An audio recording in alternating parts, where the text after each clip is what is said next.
Olá, pessoal. Então, eu vou iniciar aqui a minha apresentação. O meu tema, eu vou falar sobre a teologia e o ministério, tá? Não vou passar por toda a teologia batista, porque é muita coisa, né? Eu escolhi aquilo que eu julguei ser o mais interessante e o mais importante para a gente poder compreender, né, quais são as bases teológicas deles, né, as principais bases.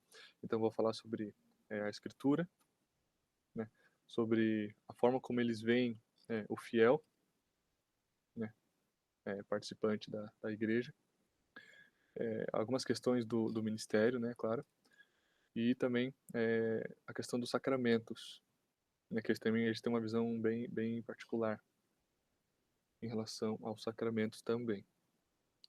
A questão da eleição, santificação também serão tratados aqui um pouco mais por cima, né? Senão fica muita coisa para a gente ver numa única aula aí. Então, primeiramente, as escrituras, né? As escrituras elas têm um papel central na teologia batista, tá? É, ela é vista como a maior autoridade ali, né? Ela está acima da tradição, né? Acima da razão, né? Por quê? Porque os batistas eles veem a Bíblia como a própria palavra de Deus, tá? Aquilo que está escrito na Bíblia, eles veem como se fosse as próprias palavras de Deus,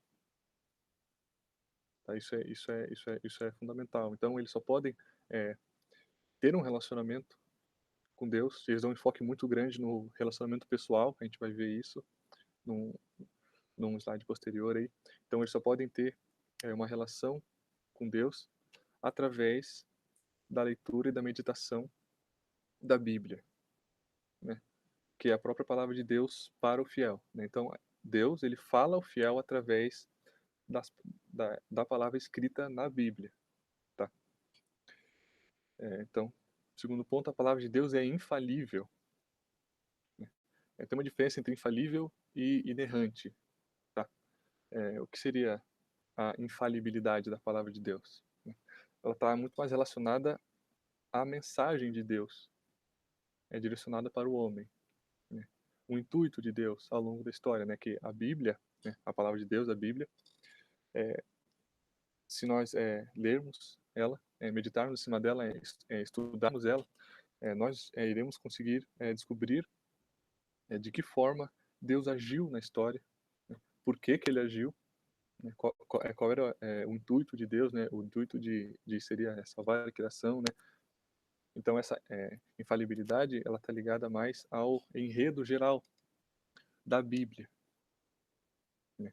É, ela não dá muita importância para questões históricas. Como assim históricas? Né? Em que sentido? Porque se nós analisarmos a Bíblia, a gente vai ver que tem alguns trechos que eles não batem um com o outro, assim. Tem algumas aparentemente tem algumas contradições ali que elas são irresolvíveis, né? Se a gente for pensar a partir do método crítico histórico, né? Histórico crítico, se a gente for analisar a Bíblia de uma perspectiva científica, tem certas coisas que não vão bater ali, né? Certas datas, certos acontecimentos, a ordem dos fatos, né? Então, a infalibilidade da Bíblia não se refere a essas questões, mas se refere à questão da mensagem de Deus, né, e da verdade revelada de Deus, né. A questão da inerrância já é outra coisa, né? A inerrância já é que a Bíblia, tudo aquilo que a Bíblia diz, da forma como ela diz, aconteceu, né? Não há contradições, ela é perfeita, né?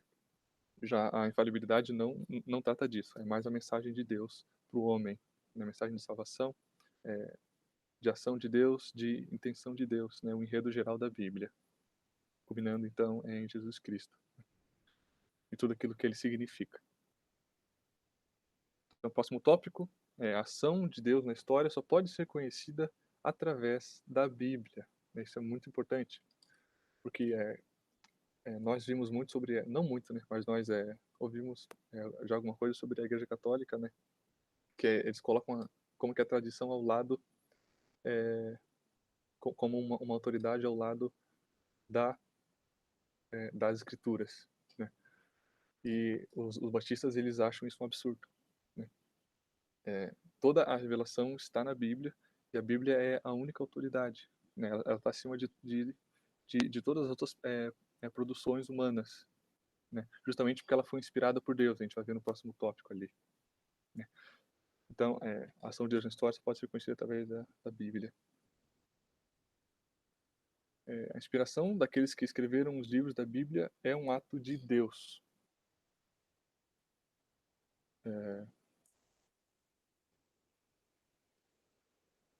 Então, aquilo que dá autoridade para a Bíblia, né, que faz a Bíblia ser um livro único, né, é o fato dela ter sido inspirada por Deus, né? E eles veem, os batistas, veem a inspiração de Deus como um próprio ato, né, de revelação através do indivíduo, né? A própria inspiração é um ato de Deus. É como se fosse uma espécie de milagre, né? Assim como Deus abriu o mar, né? Assim como Jesus curou enfermos, Deus inspirou o homem a escrever a Bíblia. Então se trata como se fosse um ato milagroso mesmo, né? É como se Deus tivesse tomado, como se tivesse, como que possuído os homens, né, a mente deles, inspirado eles, para eles escreverem aquilo que eles escreveram. Então todas as palavras que eles escreveram não eram deles, mas eram de Deus através deles. Tá? E é isso que torna a Bíblia um livro único para os batistas, né? Então nenhuma produção posterior à Bíblia, né? Então nenhum concílio, nada ligado a uma tradição que veio depois de Cristo, né? E dos apóstolos, nada que veio depois disso, nenhuma produção de nenhum escrito, ele tem uma autoridade igual à Bíblia, porque ele não se trata, é, porque essas produções não se tratam de algo que foi inspirado por Deus diretamente, como foi a Bíblia, tá? E aí voltamos para o tópico anterior, né, que a ação de Deus só pode ser conhecida através da Bíblia, né? Então não é através de um tratado, como por exemplo a Suma Teológica de Tomás de Aquino, vou dar um exemplo, não é através da Suma Teológica de Tomás de Aquino que nós iremos receber a revelação de Deus, né? É somente através da Bíblia. Não é através da observação do mundo natural que nós vamos conhecer a Deus, somente através da Bíblia, né? Porque ela é a palavra de Deus, né? E voltamos para o primeiro tópico, somente ela é a palavra de Deus. E porque foi justamente inspirada por Deus. Então, próximo tópico. Na Bíblia já está toda a revelação de Deus, não podendo mais haver nenhum adendo, né? Então, eu já comentei sobre isso, né? Que nada que foi produzido posteriormente tem a mesma validade que a Bíblia tem, né? Todas as produções, né, cristãs, que não são bíblicas, vamos dizer assim, elas têm que ser avaliadas através da lente da Bíblia, né? É a Bíblia que vai julgar se tais livros eles estão ou não de acordo com a revelação de Deus, né? Esses livros eles não têm, livros como um exemplo, né? Esses livros eles não têm uma autoridade própria. Toda a autoridade que eles têm deriva da Bíblia.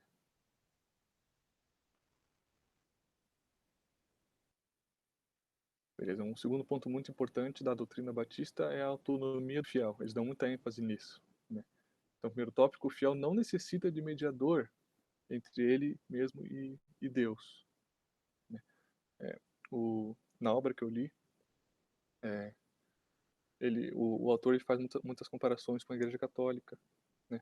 Que fazem uma diferença entre leigo e sacerdote, que está no próximo tópico ali, né? O sacerdote como se fosse um sacerdote como se ele fosse uma espécie de mediador entre o fiel e Deus, né? Ele está num outro nível espiritual, vamos dizer assim, que o leigo não, que o leigo, a que o leigo não pertence, né? Para os batistas, isso também não procede, né? O fiel, ele não necessita de nada, não, ele pode ter um relacionamento direto com Deus através da leitura e da meditação da palavra, né, da Bíblia. Então ele pode fazer isso de uma maneira totalmente, ele pode fazer isso sozinho, né, de uma forma individual, né, pessoal, né. Não precisa de nenhum mediador, né. Inclusive ele pode interpretar a Bíblia por si mesmo, né. Desde, é claro, que ele seja fiel a Deus, né. mas isso é uma questão daí de consciência individual, né? É um dever que o fiel tem que ter, né? Ele tem que ser fiel. É isso que vai validar a interpretação dele, né, da Bíblia. Então, é sempre diante de Deus, né?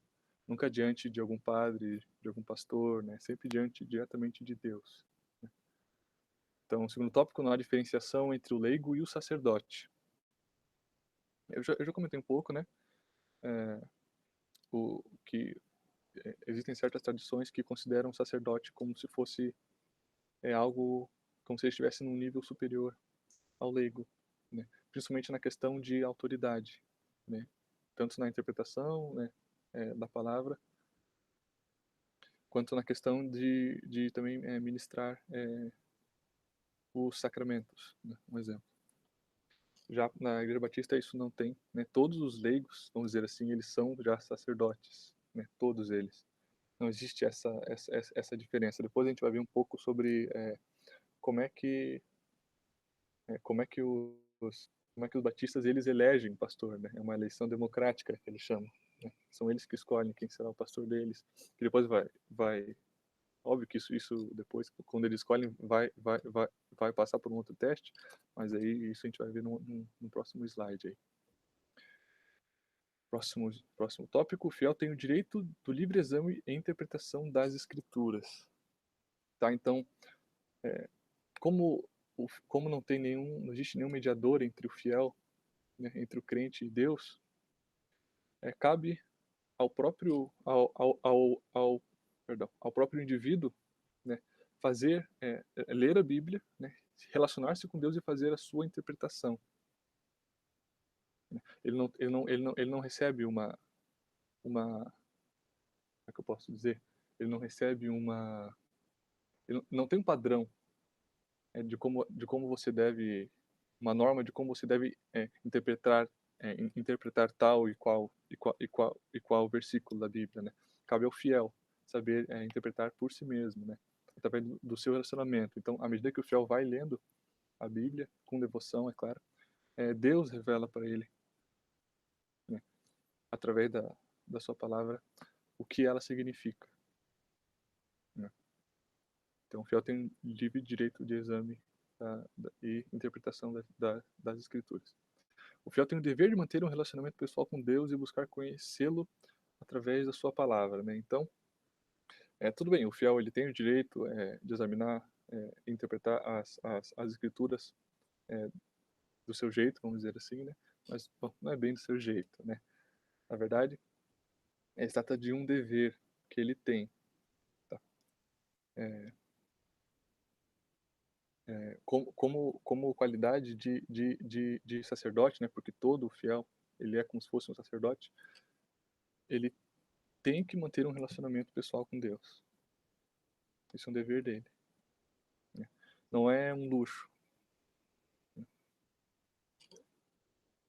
Próximo tópico, os princípios da autoridade da escritura e da competência do indivíduo dão base para o seu direito de fazer seu próprio, tem um erro ali, seu próprio exame e ter uma interpretação própria das escrituras, né? Então, por que os batistas consideram fiel como, por que os batistas é, consideram o direito do fiel fazer a própria interpretação da Bíblia, né? Porque eles consideram o fiel capaz por si mesmo de compreender a palavra de Deus. A gente viu bastante que no luteranismo, né? Eles falam que a mensagem da Bíblia é tão simples que até uma criança seria capaz de compreender, né? Então, os batistas vêm também de uma tradição luterana, né? Eles vêm da Reforma também. Então, por isso que eles veem o indivíduo sozinho, pessoal, né, particular, como sendo capaz de compreender as escrituras por si mesmo, né? E com relação ao princípio de autoridade da escritura, né, também esse é um dos motivos do fiel poder interpretar por si mesmo, né, porque a escritura ela fala por si mesma também, ela não precisa de uma espécie de mediador que diga como tal e qual passagem tem que ser interpretada, né? A Bíblia, ela é muito clara, né? E o fiel, ele é capaz de compreender aquilo que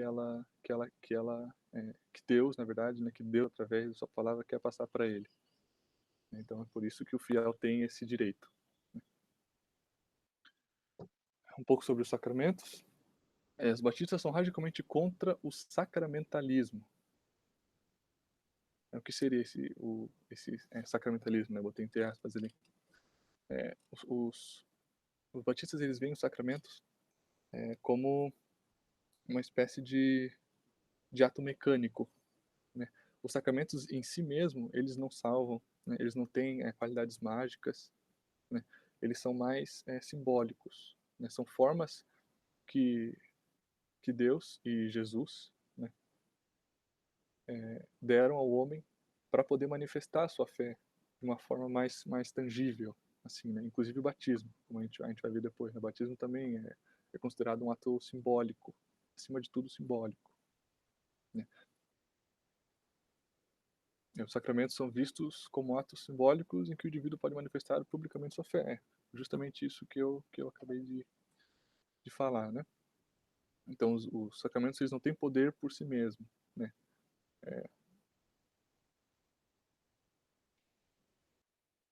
Sobre o batismo. Antes de submergir, o fiel deve fazer uma confissão de fé. Então, antes do fiel pular no tanque, né? Ou antes do seu pastor mergulhar ali dentro das águas, o fiel, ele tem que fazer uma confissão pessoal da sua fé, né? Um indivíduo é batizado apenas a partir do momento em que chega a idade em que pode tomar a decisão consciente de seguir em Cristo. Então, os batistas, eles são contra o batismo de, de bebês e de crianças, né, pequenas, porque eles dizem que elas não têm noção do que elas estão fazendo, né, ou do que estão fazendo com elas, né? Porque já que eles consideram que o batismo, por exemplo, não é um ato, não é uma coisa mágica, né, não é só porque a água foi derramada em cima da cabeça do bebê que agora ele está salvo, né? Eles não acreditam nisso. Eles acreditam que precisa ser um ato de escolha do indivíduo, né? Ele precisa conscientemente aceitar Deus, aceitar Cristo, para que o batismo tenha alguma validade, né? Em si mesmo, o batismo não é nada. Assim, precisa ter a parte pessoal do fiel nisso, né? O fiel precisa ter parte nisso. Legal. Então, aqui a submersão total no batismo possui três justificativas, né? Pelo que eu vi no livro ali.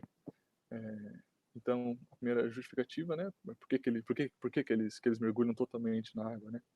Não só jogam um pouco de água na cabeça, né? Então, primeiramente, para seguir o exemplo de Cristo, né? Cristo, ele foi batizado por João Batista no Rio, né? Jordão. João Batista mergulhou Cristo completamente no rio, né? Submergiu Cristo completamente no rio. Então, para poder imitar Cristo, os batistas fazem o mesmo, né? Uma questão de pura imitação, vamos dizer assim, né? Essa seria uma das justificativas, né? A segunda ali, o verbo baptizem, que é batizar em grego, significa imergir, mergulhar, né? Então eles levam isso bem ao pé da letra, vamos dizer assim. Eles pegam do grego original que foi escrito e que significa imergir, mergulhar, então eles literalmente mergulham, né? Para respeitar também o que a palavra significa, né? E terceiro, a imersão. Imersão significa novamente morte e nova vida, né? Renovação. Então é uma questão, é um ato simbólico também, né? Quando você mergulha, é como se você tivesse morrido, como se você tivesse morrido para a vida antiga, né, que você tinha. E quando você surge de novo das águas, você é como se você nascesse novamente, né? Renovado agora, renovado em Cristo, né? Então, a ceia do Senhor, né? Esses são os dois únicos sacramentos que os batistas têm, né? A ceia e o batismo. Então, o batismo ele ocorre apenas uma vez, né? Ninguém é batizado duas vezes, mas a ceia ela ocorre diversas vezes, né? E ela também é considerada um ato simbólico, né? Os batistas eles não consideram o pão e o vinho, né? Ou o suco de uva como se fosse literalmente o sangue, o corpo e o sangue de Cristo, né, é um ato, simbólico. Eles fazem em memória, né. Então tem 3 pontos aqui, do porquê que eles fazem a ceia, né, como é que eles veem a ceia. Então, primeiro, eles fazem a ceia em memória da última ceia de Cristo, né. Na segundo tópico ali, eles também ceiam na esperança de participar da ceia dos céus, né. Então, quando eles ceiam, eles pensam também, na ceia futura deles, né, que eles terão, já nos céus, né, vier a consumação dos tempos. Em terceiro lugar, em nome de Cristo, né, cujo pão e vinho simbolizam respectivamente o seu corpo e o seu sangue, né. Então eles fazem pela memória da última ceia, né, em respeito, para lembrar também da traição de Cristo, né. Cristo foi traído, para lembrar disso, né. Eles ceiam também na esperança de participar na ceia dos céus. Então eles olham para o passado, eles olham para o futuro, e em nome de Cristo, né. E tudo aquilo que Cristo, simboliza para eles, né. Então pensando agora no presente, né. Então em memória da ceia da última ceia, passado, na esperança de participar da ceia dos céus no futuro, e no presente, em nome de tudo aquilo que Cristo, significa para eles, né. Tudo aquilo que Cristo fez. Então salvação, santificação e Espírito Santo. Aqui eu vou dar uma geral, porque senão seria muita coisa para passar. Então, o fiel recebe a graça através de experiências pessoais com Deus através das Escrituras, né. Então, a graça de Deus chega até o fiel, através da meditação, né, da palavra, de Deus, né, através, da meditação da Bíblia, né. Assim o fiel ele sente a graça de Deus sobre ele, né. A santificação é um processo que tem início no batismo, tá. E essa questão de processo é muito importante, porque depois a gente vai falar um pouco ali sobre o Espírito Santo, né. Bom, então depois eu falo um pouco da questão do processo ali do Espírito Santo, mas então a santificação é um processo que tem início no batismo, né. Então a partir do momento que a pessoa ela é batizada, que ela, faz a confissão de fé dela, que ela mergulha no tanque, sai das águas, o processo de santificação dela já tem início, né, a partir dali. Então, próximo tópico, a conversão é instantânea, mas ela própria é resultado de um processo. Ela não ocorre, numa espécie de iluminação, né, na hora, assim. Ela o pelo que eu pelo que eu li, esse tipo de coisa pode acontecer, né, uma pessoa ela é iluminada e de repente ela se converte, né, mas os batistas eles veem com muita suspeita essa questão, de iluminação, né, de revelação, né, individual, assim, sem ter lido a Bíblia, né.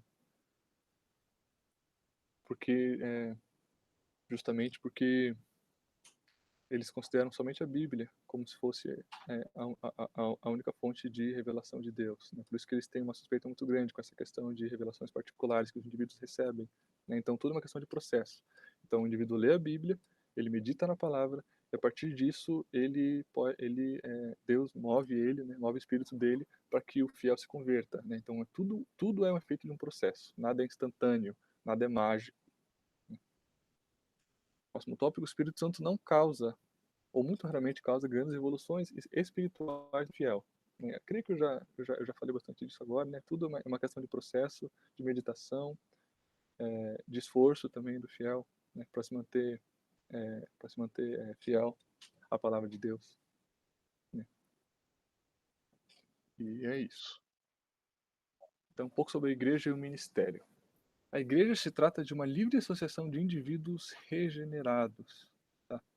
Então, eh eles olham com muitas os batistas, né, eles olham de uma forma muito suspeita para o institucionalismo, né. Então as igrejas elas nascem a partir como se fossem a partir de as comunidades, né, as igrejas elas nascem a partir como se fossem de movimentos, particulares, né, movimentos, de indivíduos que foram regenerados, que são regenerados em Cristo através do batismo, né. E esses indivíduos se juntam e formam uma comunidade, né, democrática, que eles chamam. Eles usam bastante eles prezam bastante pela questão democrática, né.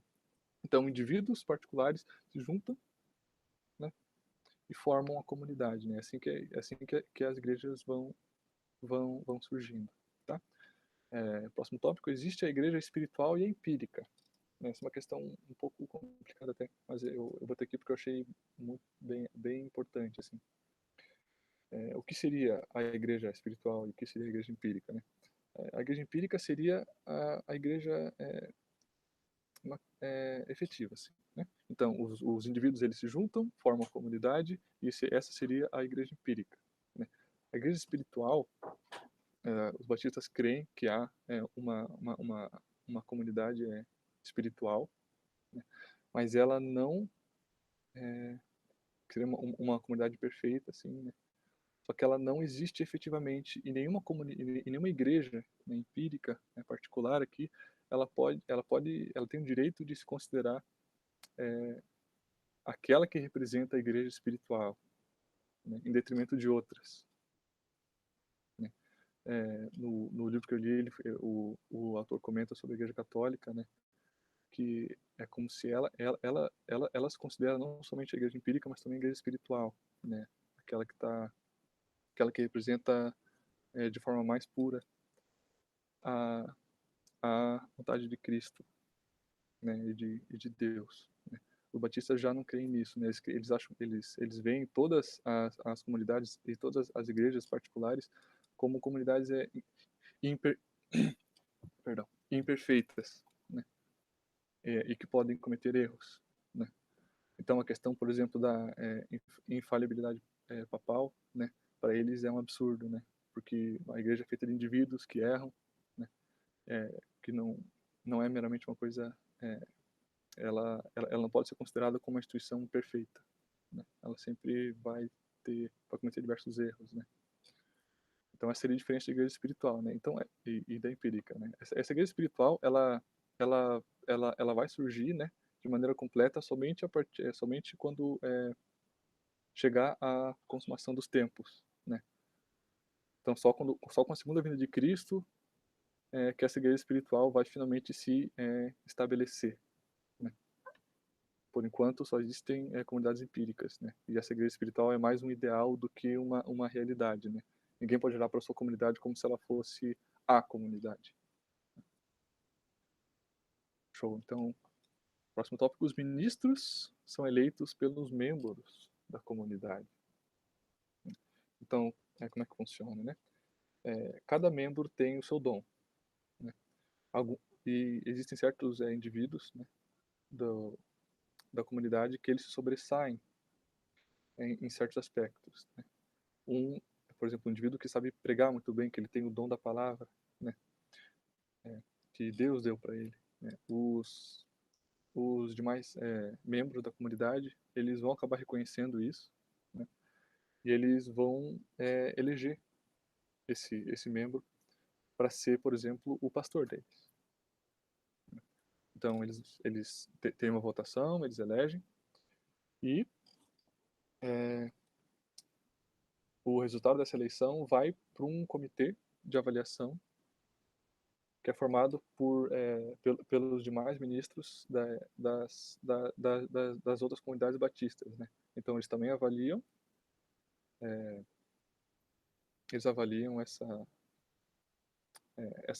o resultado dessa votação, avaliam o indivíduo e aí eles elegem, né? E a partir daquele momento o indivíduo ele acaba se tornando o ministro, né? O pastor da igreja. Todo fiel é digno de exercer o ministério, dependendo apenas dos dons que Deus lhe deu, né? Então isso eu já comentei, né? Todo fiel ele não está impedido de exercer nenhum ministério, né? Todos podem, mas apenas alguns têm habilidade para isso, né? O dom para isso. Os ministros são vistos com respeito, mas a sua palavra quanto às escrituras jamais será considerada como uma autoridade. Então, para continuar com o exemplo do pastor, se uma comunidade elege um pastor, agora esse pastor e a interpretação que ele tem da Bíblia não se torna uma autoridade para os fiéis, né. Cada um ainda tem que fazer a sua própria interpretação e ter cada um o seu próprio, relacionamento, particular com Deus. Então não é só porque um certo membro da igreja foi eleito para o ministério que ele se torna uma autoridade espiritual lá dentro. Não. Ele se torna servo dos servos de Deus. O autor usa esse termo, né? Servo dos servos de Deus. Ele não é visto como se fosse uma autoridade acima dos demais. Show, essa é a minha parte, então. Agora vai com o Igor, ele vai falar um pouco sobre a missão. Obrigado aí pela atenção. Desculpa aí qualquer coisa. Se precisarem tirar alguma dúvida, só me chamarem daí na sala, que eu posso tentar responder, beleza? Valeu, pessoal.